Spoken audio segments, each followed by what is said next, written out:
Hello guys, তো আজকে একটা নতুন ভিডিও নিয়ে চলে এসেছি বিশ্বকর্মা পুজোর। তো আমার একটা বন্ধুর দোকানে, ইলেকট্রিকের দোকান, ওখানে পুজো করবে। তা কল করে আমাদের বললো আসতে, তাই যাচ্ছে। তো এই রাস্তা দিয়ে যাচ্ছে, এটা চারতলার রাস্তা, এটা খুবই লং রাস্তা। আমাদের আর একটা রাস্তা আছে শর্ট, ওটায় হাঁটু সমান জল বেঁধে গেছে। খুব বৃষ্টি হচ্ছিলো আজ 2-3 দিন ধরে, নিম্নচাপ হয়েছিল। তো আমরা এই রাস্তাতে যাচ্ছি, একটু লেট হচ্ছে যেতে।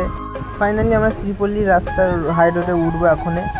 আমি ভাবছি যে বাড়ি থেকে ভাবছি কি দেবে প্রসাদ, খুব খেতে ইচ্ছা করছে। সকাল থেকে কিছু খাইনি, এখনো না খেয়ে আছি। যে দেখি পুজো হয়েছে কি হয়নি দেখতে হবে। আর হ্যালো গাইস, তো চলে এসেছি ওর দোকানে। ফাইনালি দেখি বসে আছে। আমি একটু ভেতরে যে শুনি কি হয়েছে, এখনো পুজো করিনি যে বলছে। আমি শুনলাম ওর কাছে, ও আমাকে বললো যে এখনও আসেনি, পুরোহিত মশাই পুজো করবে, যে আসেনি এখনও। তো আমরা বললো যে, আমাকে বললো ডেকে নিয়ে আসি চ। ওর সাথে গেলাম, এসে দেখি দোকানে এখন উনি এই দোকানটা পুজো করছে। এটা মোটরসাইকেলের গ্যারেজ, পুজো করছে। ও তাড়াতাড়ি বললো যে চলো। এবার ফাইনালি চলে এসেছি। এখনই পুজোই বসবে, হয়ে গেছে। এখনই প্রসাদ দেবে আমাদের, বললো যে প্রসাদ খেয়ে দেবে ভাই।